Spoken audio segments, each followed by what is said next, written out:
अमूमन हम लोग शेर व शायरी से बचते हैं, मैं तो कम से कम बचता हूँ। लेकिन एक शेर बड़ा पसंद आया तो आज मैंने वो ट्वीट भी किया कि उम्र भर गालिब यही भूल करता रहा, धूल चेहरे पे थी आईना साफ करता रहा। लेकिन यहाँ मोदी जी तो आईना साफ नहीं करते, तोड़ देते हैं आईना। बीबीसी पर कल आपने देखा क्या हुआ, सर्वे हो रहे हैं। हमारे साहब को इतना नहीं मालूम, बीबीसी कोई प्रॉफिट लॉस का रेवेन्यू मॉडल नहीं है। जितने भी सब्सक्राइबर हैं बीबीसी के, वो एक लाइसेंस फीस पोस्ट ऑफिस में जमा कराते हैं। पोस्ट ऑफिस वो लाइसेंस फीस बीबीसी को दे देता है और उससे तनख्वाहें चलती हैं। कोई प्रॉफिट लॉस नहीं होता उसमें। इनकम टैक्स डिपार्टमेंट भारत का, उसका कोई रोल ही नहीं है। इससे साहब को क्या फर्क पड़ रहा है?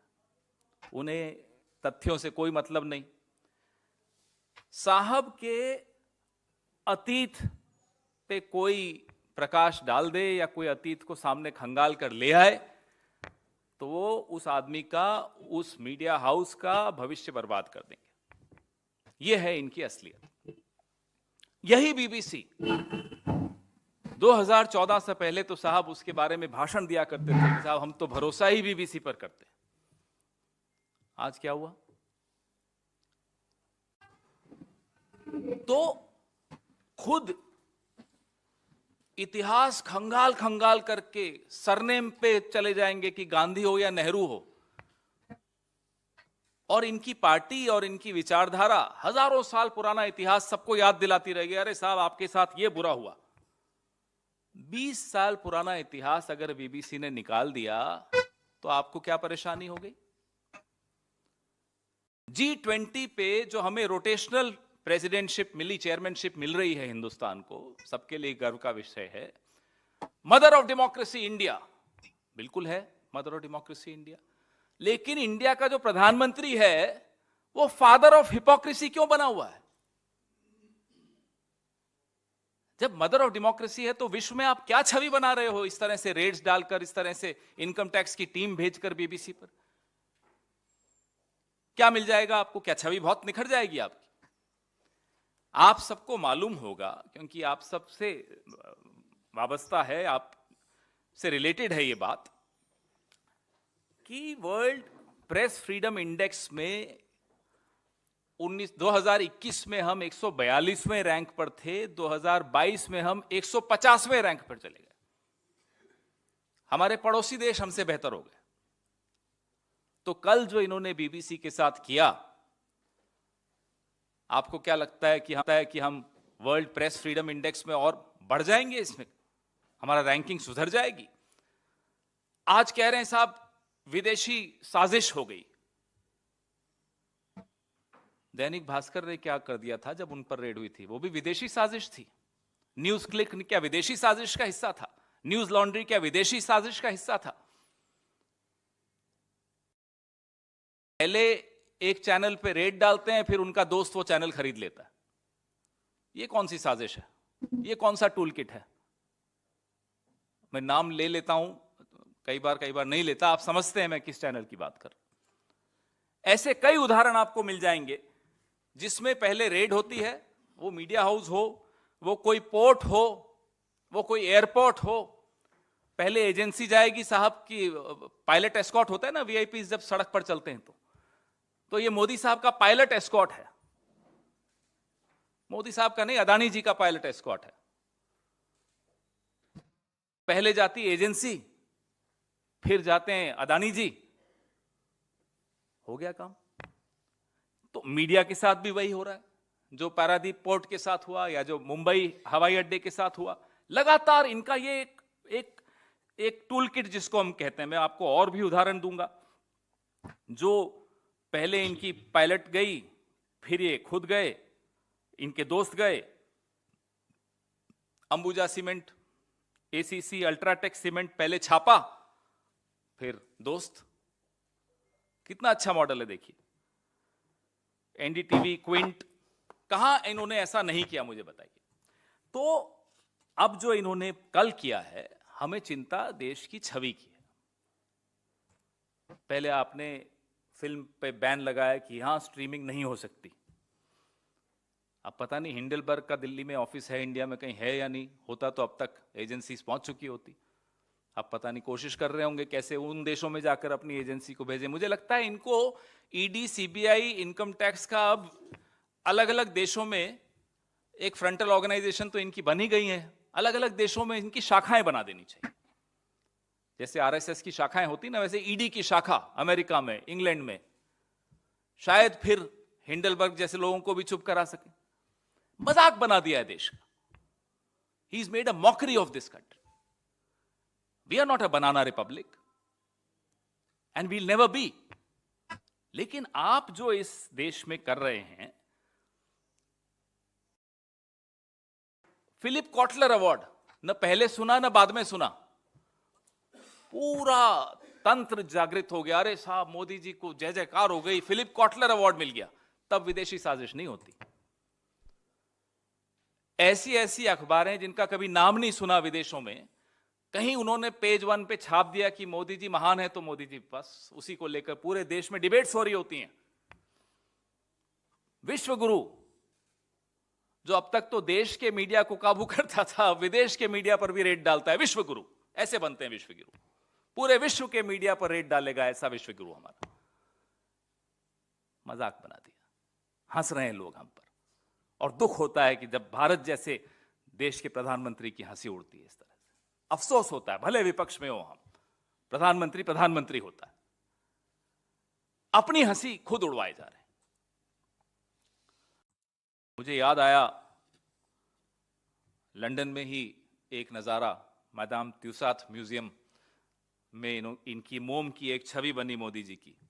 वो नजारा आप याद करिए, खड़े होकर उसको निहार रहे थे, अपनी ही छवि को। आप लोग सब, कैमरा टीम्स गई थी, सब फोटोएं खींच रहे थे। तब कोई विदेशी साजिश नहीं थी। कोई अवार्ड मिल जाए, कोई रिकॉग्निशन मिल जाए, कोई विदेशी साजिश नहीं। कहीं कोई सच निकल कर आ जाए, साजिश हो गई, टूल किट हो गया, राष्ट्र विरोधी हो गए, तो चलिए बीबीसी राष्ट्र विरोधी है, द वायर भी राष्ट्र विरोधी है, द न्यूज मिनट भी राष्ट्र विरोधी है। इन सब पे इनकम टैक्स रेड्स हुई हैं। News laundry, Quint, NDTV, Bharat समाचार, न्यूज क्लिक, दैनिक भास्कर, ये सब राष्ट्र विरोधी हैं। क्यों? क्योंकि इन्होंने कभी हिम्मत जुटा के कुछ सच लिख दिया। अब ये टूल किट इनका चलेगा नहीं, ये मॉडल अब इनका चलेगा नहीं, क्योंकि अब पूरा विश्व हंस रहा है। 8 अप्रैल का मैं आपको मेरी प्रेस रिलीज में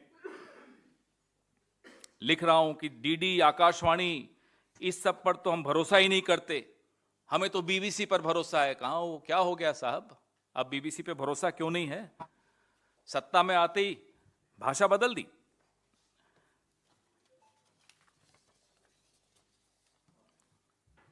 एडिटर्स गिल्ड ने कल एक स्टेटमेंट जारी किया, बीबीसी पर इनकम टैक्स के छापों की निंदा की।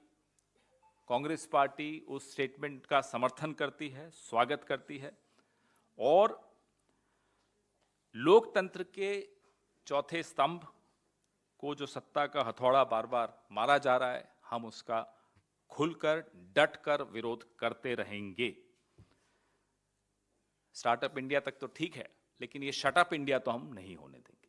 और उसमें हम आपका भी सहयोग चाहते हैं, क्योंकि आपकी कलम पर कमल का इतना बड़ा प्रभाव हो, इतना दबाव हो, ये मुझे नहीं लगता आप लोगों को बर्दाश्त करना चाहिए। आपके सवाल मुझे लगता नहीं है ज्यादा पूछेंगे, लेकिन पूछें तो अच्छा लगेगा। लड़ाई तो आपकी लड़ रहे हैं हम।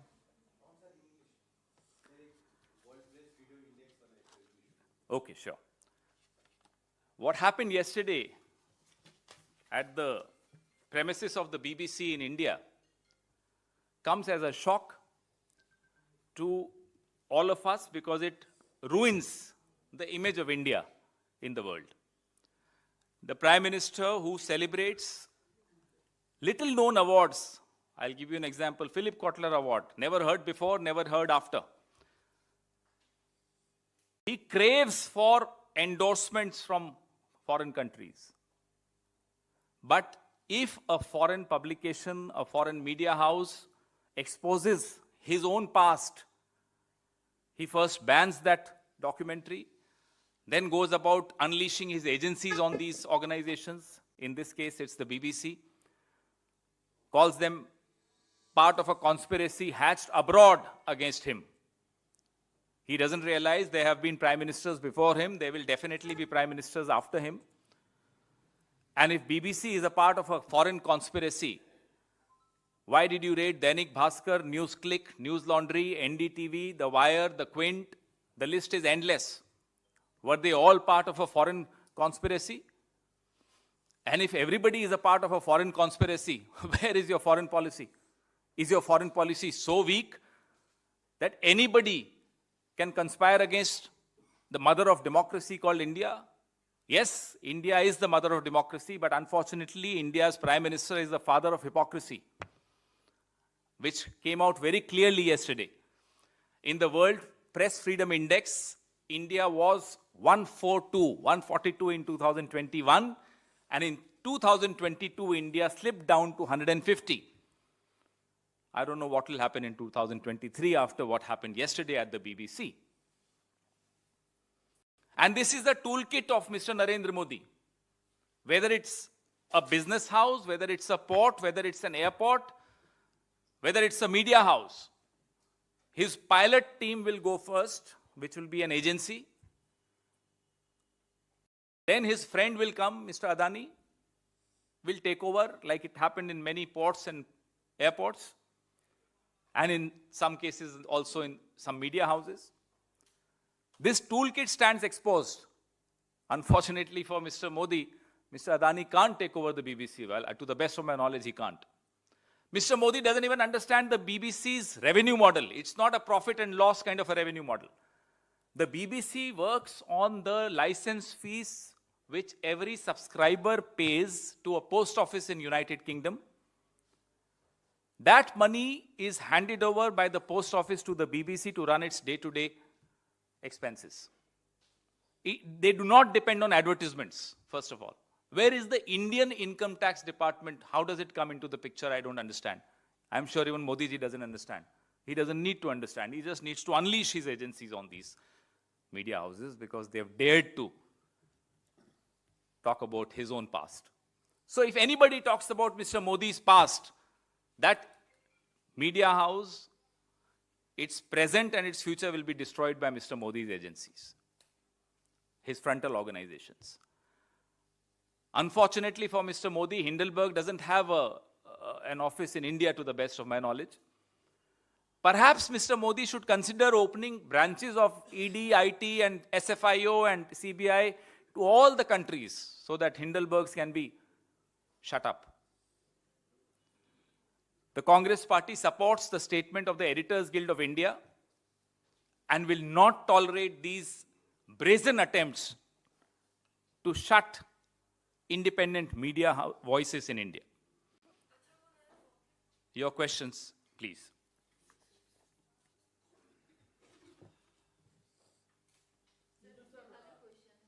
पहले इस पे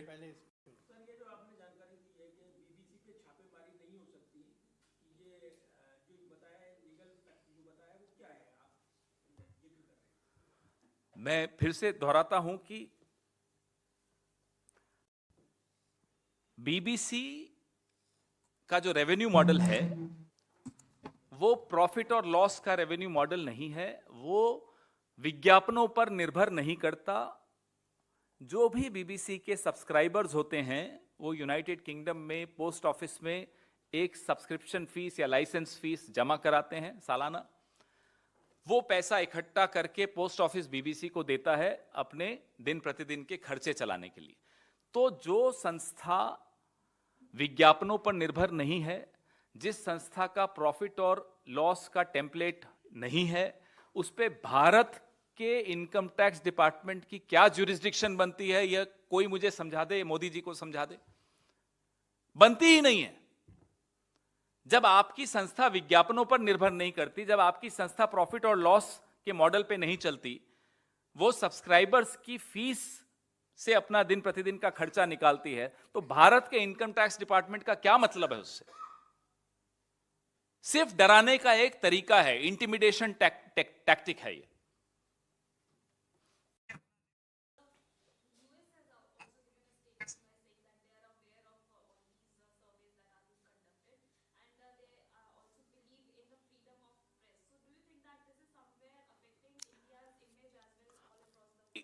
I'm not bothered about what the US says about India. I am worried about what the kind of image we are presenting to ourselves about our country. As I said, we are in a year where we are heading the G20.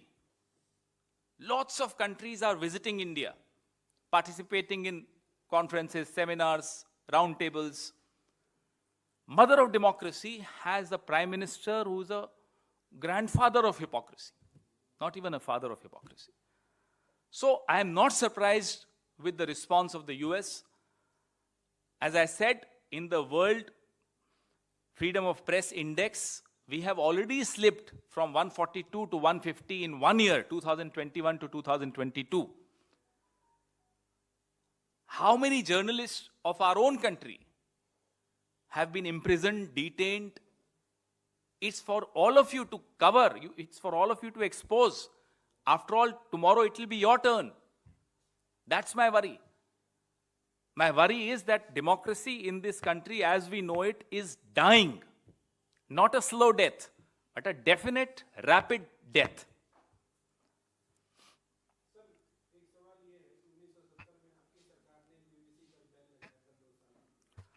मुझे तारीखें बताइए, ban का मेरे को order दिखाइए, मैं वो पूरा किस्सा जानता हूं.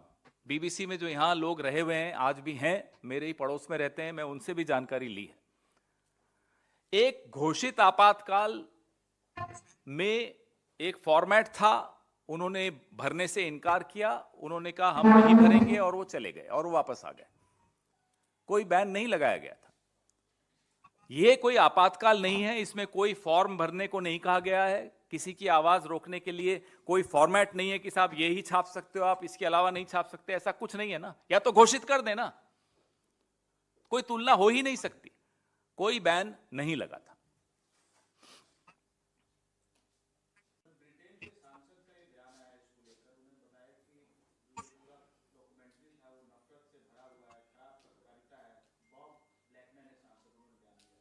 नहीं, पत्रकारिता अच्छी हो खराब हो, उसका जवाब बैन से नहीं होता है, उसका जवाब रेड से नहीं होता है. उनसे भी पूछिए आप, क्या रेड होनी चाहिए? कल को आप हमारे खिलाफ कुछ छापते हैं राजस्थान में, छत्तीसगढ़ में, हिमाचल में, झारखंड में, क्या रेड डाल दें आप पर? अच्छा लगेगा आपको? आज राजस्थान में, जहां से मैं आता हूं, एक अखबार है जो लगातार मुख्यमंत्री के खिलाफ छापती रहती है, कांग्रेस सरकार के खिलाफ छापती रही. हमने तो रेड नहीं डाली. आप उसका जवाब दीजिए ना. विचारधारा की लड़ाई विचारधारा से होगी. खराब पत्रकारिता की लड़ाई भी, उस पर भी एक मंच होता है. डेफेमेशन करना है, डेफेमेशन करिए, कौन रोक रहा है आपको? They are avenues. आप रेड डाल देंगे.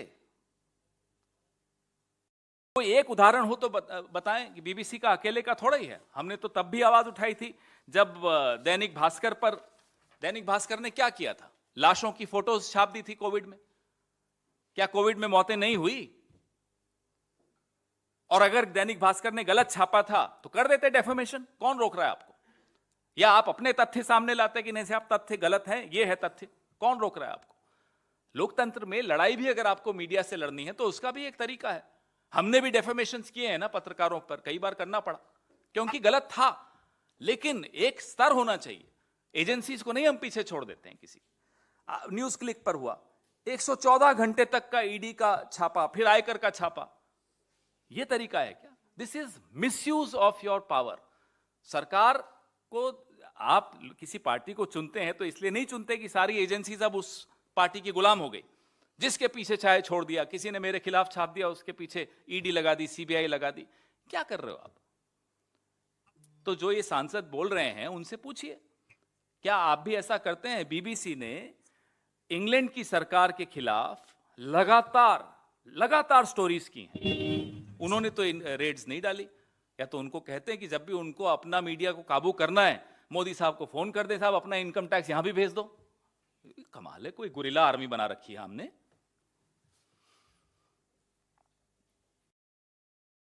जी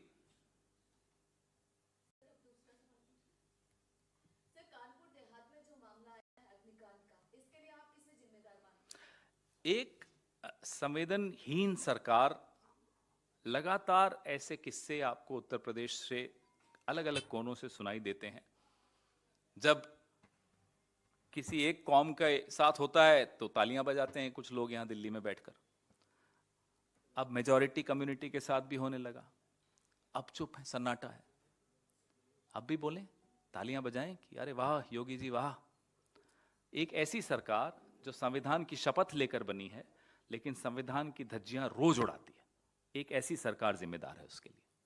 जो दीक्षित परिवार जिनके साथ ये हुआ, उनके साथ मैं भी देखना चाहता हूं दिल्ली का अब कौन कौन सा मीडिया खड़ा है। कल मैंने संजीव से पूछा कि इस मुद्दे पर कितनी डिबेट्स आई हैं। संजीव ने मुझे कहा सर मैं देख के बताता हूं। पूछिए इनसे, एक डिबेट नहीं थी इस पर। क्यों नहीं थी? तो हम सब जिम्मेदार हैं, माफ कीजिएगा आप भी जिम्मेदार हैं।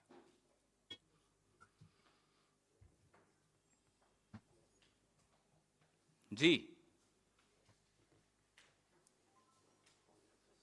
और कोई सवाल? हाँ,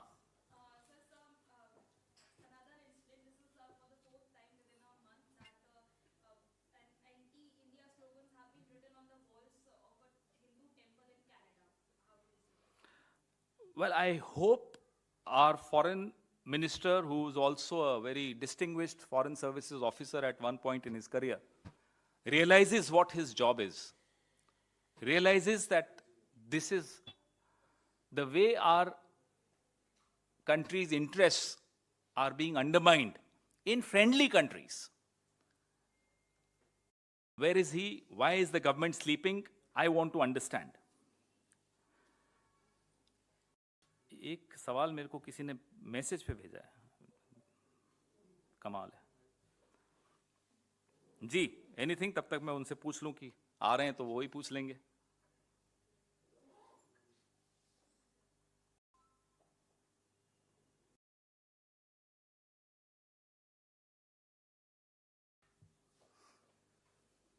है कुछ? वो आ रहे हैं तो वो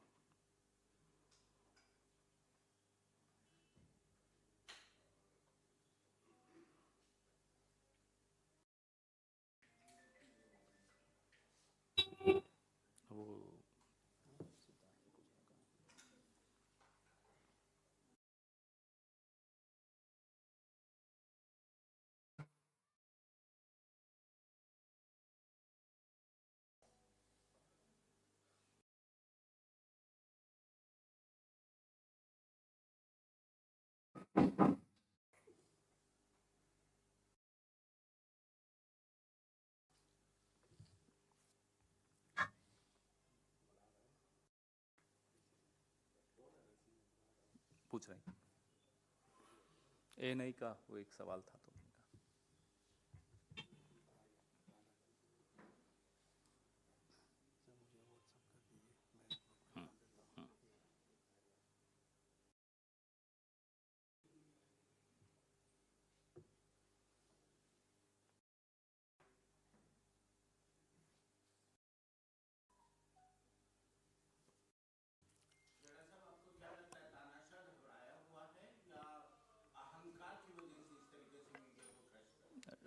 पार्लियामेंट में देखा कितने डरे हुए थे, डरे हुए हैं। और मुझे तो अब लगता है कि भीतर से कोई षड्यंत्र भी रच रहा है उनके खिलाफ, नहीं तो ऐसी रेड्स नहीं होती हैं। इतना समझदार तो सब होते हैं कि चुनाव से 1-1.5 साल पहले एक इंटरनेशनल मीडिया हाउस पर आप रेड डाल रहे हैं, तो या तो घबराए हुए इतने ज्यादा हैं कि आंखें बंद हो गई हैं, सच नहीं देख पा रहे, या षड्यंत्र भी हो रहा हो, कुछ भी हो सकता है। जी, सुनील जाखड़ जो पहले कांग्रेस पार्टी में थे, अब बीजेपी में है, उनका एक ट्वीट सामने आया है जिसमें वो भारत सरकार से अपील कर रहे हैं कि पाकिस्तान में जो खाने की किल्लत हो रही है उसमें मदद करे सरकार। किस तरह से देखते हैं आप? जाखड़ जी जब तक कांग्रेस में थे तब तक तो ऐसी बातें नहीं करते थे। अब भाजपा में चले गए तो पाकिस्तान की मदद करने की गुहार कर रहे हैं। अब हम मोदी जी से यह जानना चाहते हैं कि अगले 24 घंटे में जवाब दें, क्या सुनील जाखड़ जी की इस टिप्पणी में उनके साथ हैं? क्या मोदी जी भी चाहते हैं कि पाकिस्तान की मदद भारत करे? और पुलवामा की बरसी हमने कल ही मनाई, ये ट्वीट भी शायद कल या परसों ही आया। पुलवामा की बरसी पर जहां हमारे 40 जवान शहीद हुए हों, भारतीय जनता पार्टी के एक बहुत वरिष्ठ नेता सुनील जाखड़ जी कह रहे हैं कि भारत को आगे बढ़कर पाकिस्तान की मदद करनी चाहिए। अब हम संघ प्रमुख से, रविशंकर प्रसाद से, माननीय नरेंद्र मोदी जी से, माननीय अमित शाह जी से, माननीय नड्डा जी से जानना चाहते हैं, जयशंकर प्रसाद से जानना चाहते हैं कि क्या वो अपने नेता के इस कथन से सहमत हैं कि पुलवामा में जिस देश के लोगों ने, आतंकवादियों ने हमारे 40 जवानों को मार दिया था, शहीद किया था, उस देश की मदद करनी चाहिए क्या? जवाब दें। कई चीजों का जवाब आपको मिलेगा इस जवाब से। और अगर वो इसमें सहमत नहीं है तो वो क्या कार्रवाई कर रहे हैं अपने भारतीय जनता पार्टी के इस नेता के खिलाफ? यही बात अगर कर्नाटक के एक पंचायत कर्मी ने, कांग्रेस के पंचायत वाले ने अगर कर दी होती तो आज मेरी प्रेस वार्ता में मैं कोई भी टॉपिक लाया होता, सारे सवाल उसी पर होते और सुबह से शाम तक टीवी पे डिबेट्स हो रही होती। अरे साहब, कांग्रेस ने कह दिया पाकिस्तान की मदद करनी चाहिए, भले वो कांग्रेस का एक छोटा सा वर्कर होता। सुनील जाखड़ जी तो बहुत बड़े नेता हैं भारतीय जनता पार्टी के। वो कह रहे हैं पुलवामा की बरसी के एक दिन पहले कि भारत को पाकिस्तान की तरफ मदद का हाथ बढ़ाना चाहिए, कुछ ऐसा ही ट्वीट किया उन्होंने। Let's reciprocate the spirit of goodwill which made Kartarpur corridor possible. बताइए, यह है भारतीय जनता पार्टी की असलियत। जाखड़ साहब, आप तो ऐसे न थे जब हमारे साथ थे, अब क्या हो गया? थैंक यू सिद्धार्थ जी।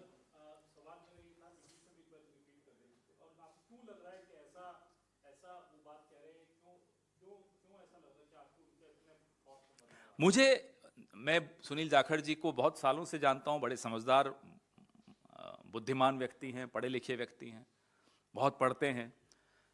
मुझे लगता है कि ये उनके विचार नहीं, ये मोदी जी के ही विचार होंगे, संघ के ही विचार होंगे कि पुलवामा से की बरसी के एक दिन पहले कोई कह रहा हो कि पाकिस्तान की मदद करो, भारत को कह रहा हो, अपनी पार्टी को कह रहा हो, और पार्टी में अभी तक एक निंदा नहीं आई, 2 दिन हो गए इस ट्वीट को, तो कहीं कुछ है।